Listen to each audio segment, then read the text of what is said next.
Welcome to Lunch with the Lord. I'm Pastor Mark. We're in Judges chapter 5, and we're going to be starting in verse 19 this lesson. But before we begin, our theme verse for Lunch with the Lord is Jeremiah 15, verse 16.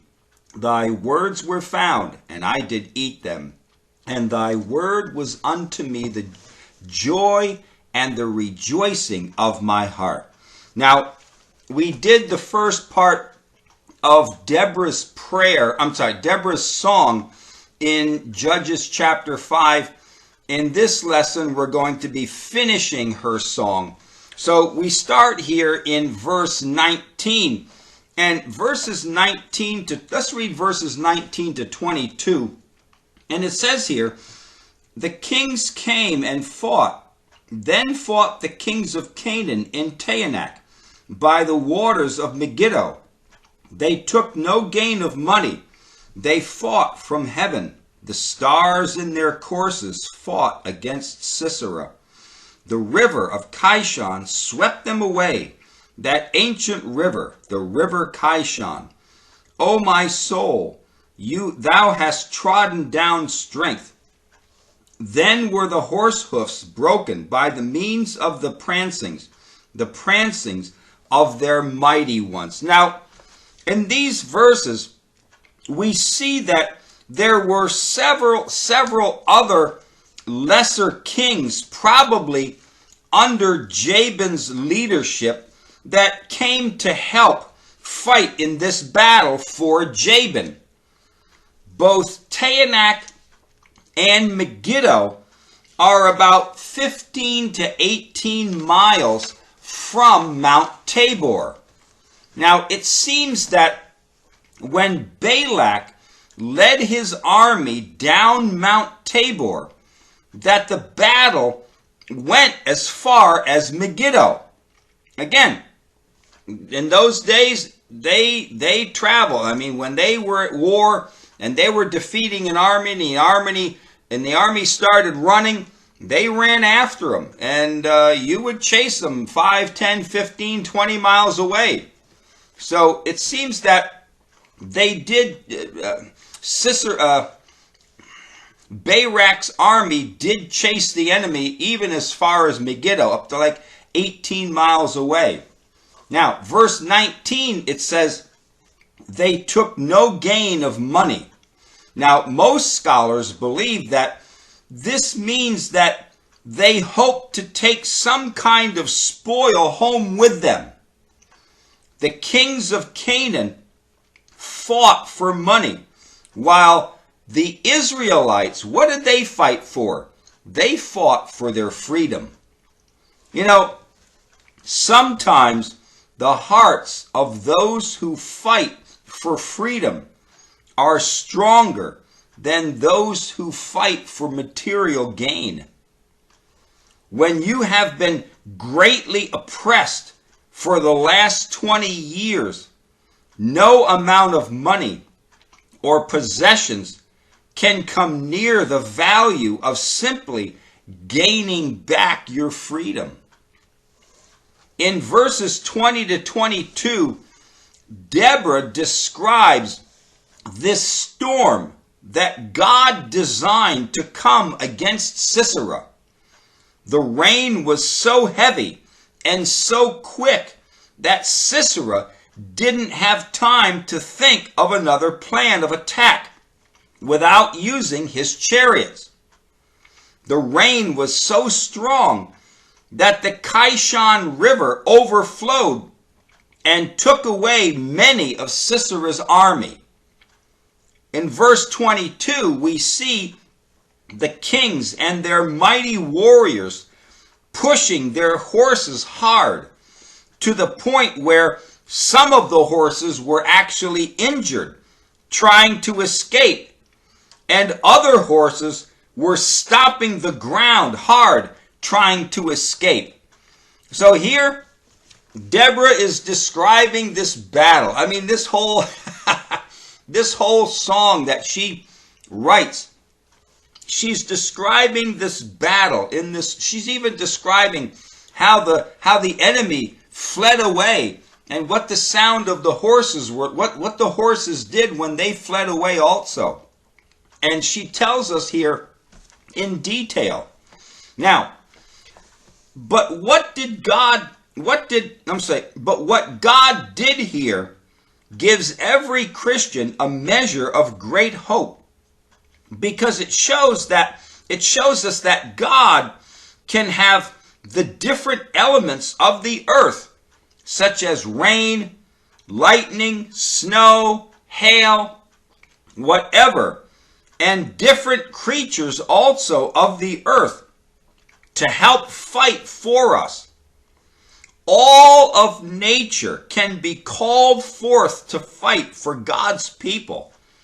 God can use anything. I said this in a lesson or two ago or three ago, whatever that was, but God can use we know God can use anybody, but we know God can also use anything.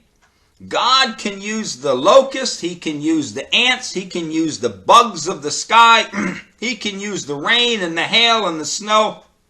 God has all of these things at his disposal to use to help us when he wants to deliver us. And this is a great help. We don't have to look for men's might, the strength of men's arm. Well, God can use all kinds of things. He can use trees and everything to help fight for us. Now, verse 23, it says, "Curse ye Meroz, said the angel of the Lord. Curse ye bitterly the inhabitants thereof, because they came not to the help of the Lord, against the mighty." Now we come to the cursing of Meroz. What is interesting is that it wasn't Deborah or Barak who pronounced the curse, but Deborah heard who? She heard the angel of the Lord, which fought for Israel. He did the cursing. And the curse that was given to Meroz was a bitter curse, because they did not come to help they did not come to the help of the Lord. The reason why it was a bitter curse was because it was God's war, it was God's battle, and they refused to come. Their sin was that they did not come to help God. You know, when we are asked to help in some kind of ministry or some kind of outreach, do we see that ministry or that outreach as God's ministry, or do we see it as the ministry of men? We have to be discerning whether we get involved. You know, your church may have 15 different outreaches and ministries, and just because it has all these outreaches doesn't mean you have to get involved in every one of them. Need to pray, and we need to get involved in at least one of them.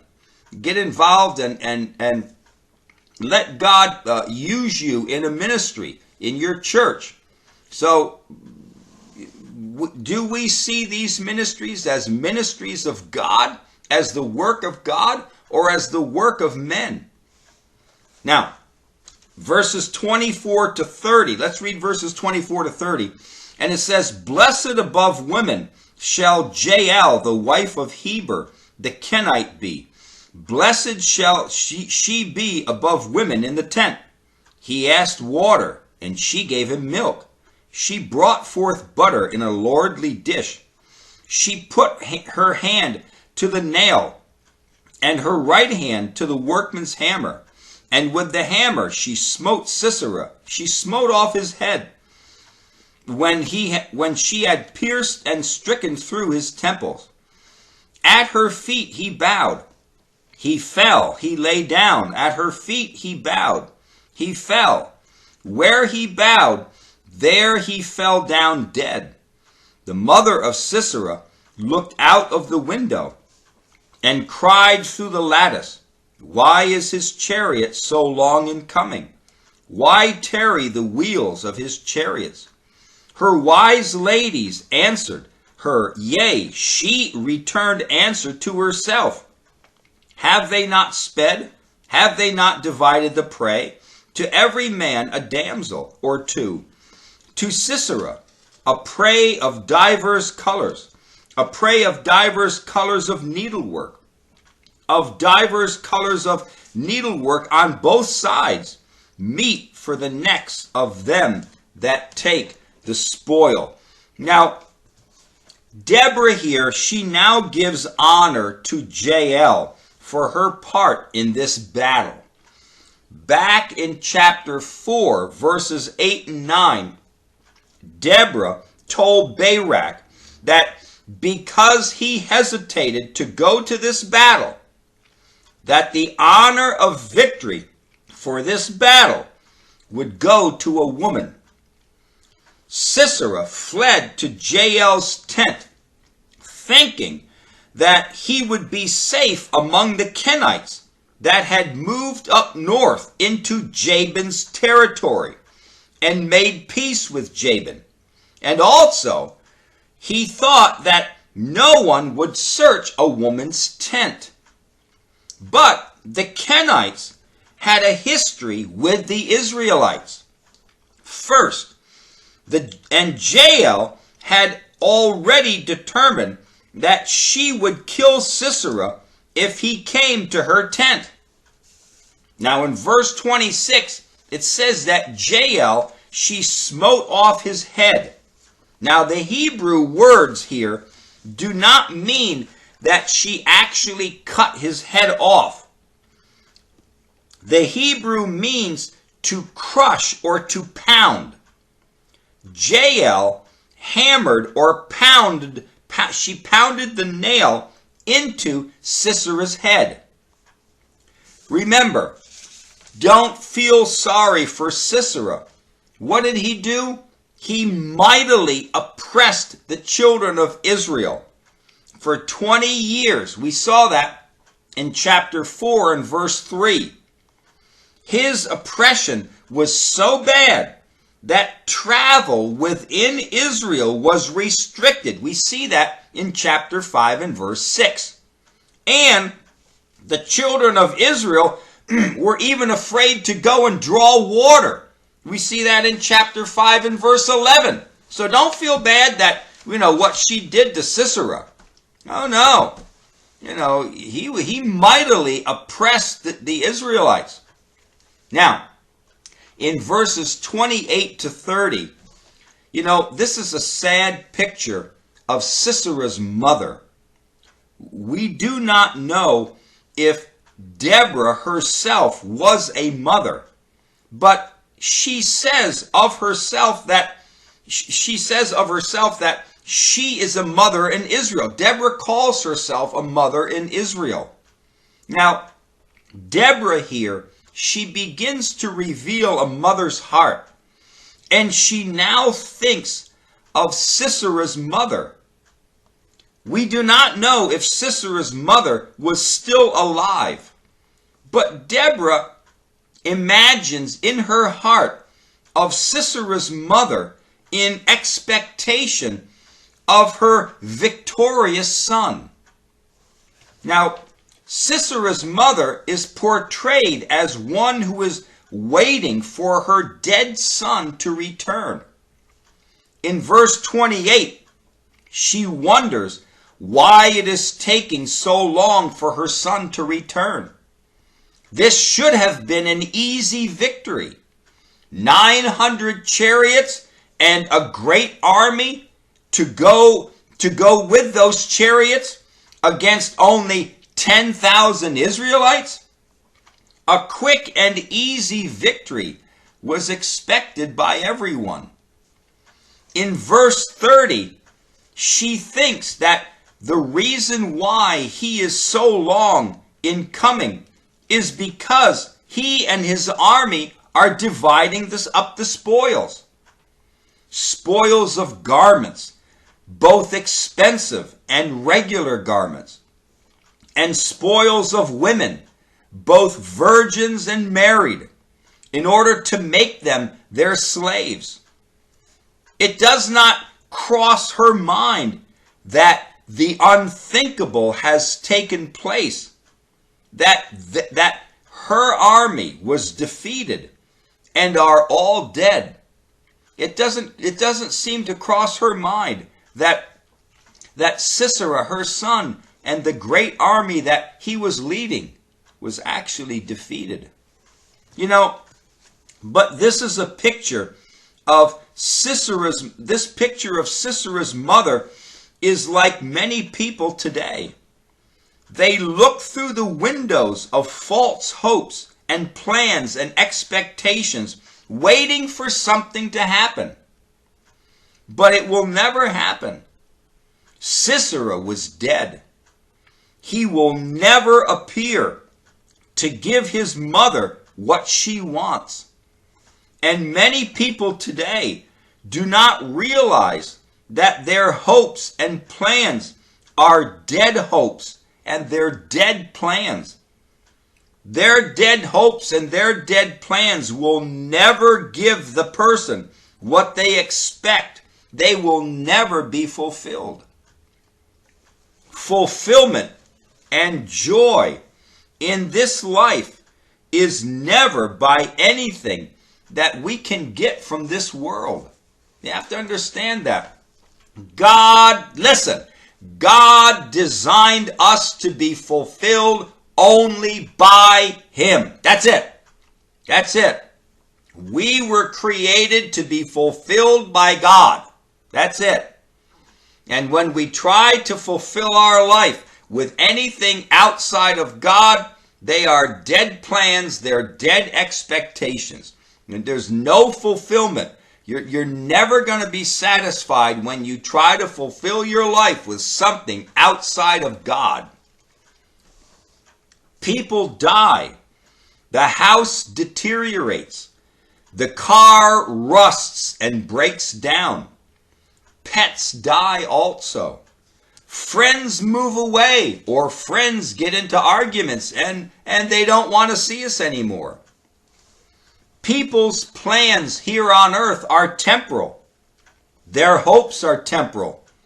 Therefore, what they expect is only what can be had in this existence.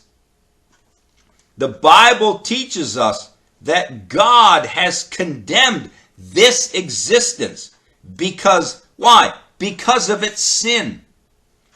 Mankind's only hope is in Christ. That's it. Jesus has told us of a home that God is preparing for all who believe and put their trust in Him. No longer does a person have to wait for the dead, like Sisera's mother. But they can be waiting for the one, what? They can be waiting for the one who rose from the dead, victorious over death. Don't be a person who's waiting for the dead to come. They're not coming. They're not coming. Don't get your false hopes up and your false dreams up, because it's not going to happen. It just isn't. It isn't going to happen. Anything from this world, any pleasures you get from this world, it's all temporal. Eventually, that new car you bought is going to rust and go away. Eventually, that new house you bought, you're going to have to put thousands of dollars repairing. It's going to become a hassle. We were not designed to be fulfilled by anything but by God Himself. Now, in verse 31, so let all thine enemies perish, O Lord, but let them that love Him be as the sun when he goes forth in his might. And the land had rest for 40 years. Now, Deborah here closes her song with a prayer that contrasts Sisera's army, that represents the darkness of this world, to the Lord's army of light. This battle with Sisera was more than just flesh and blood doing battle, but it was the kingdom of darkness fighting against the kingdom of light. Those who love the Lord are children of the light. We see that in Ephesians chapter 5 and verse 8. And those who reject the Lord, they love the darkness of this world and they hate the light. You see that in John chapter 3, verses 17, 18, and 19.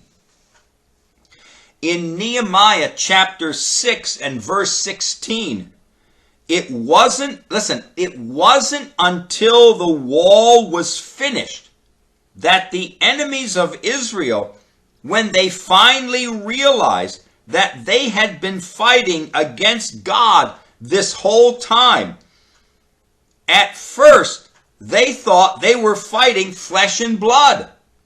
But now they know that it was God who they were opposing.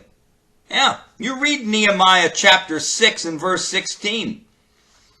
Nehemiah's enemies fought and fought and fought against Nehemiah and the workers trying to build that wall and finish it up. And they fought and fought, and finally God helped them and they were able to finish the wall. And it wasn't until they finished the wall that the enemies of Nehemiah realized that all the time they were fighting against God. It wasn't against flesh and blood, Nehemiah. It was against God himself.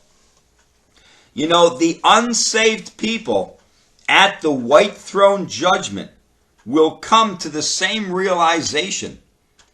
When they see God in all of his glory sitting on his throne and Jesus at his right hand, they're going to realize it wasn't that they weren't fighting against their co-worker who believed in the Lord and witnessed to him. No, they weren't fighting against the pastor of the church or the Sunday school teacher or the woman in the store at the checkout counter who gave them the gospel or whatever. They weren't fighting against flesh and blood. They're going to finally realize that it wasn't that they were fighting against God.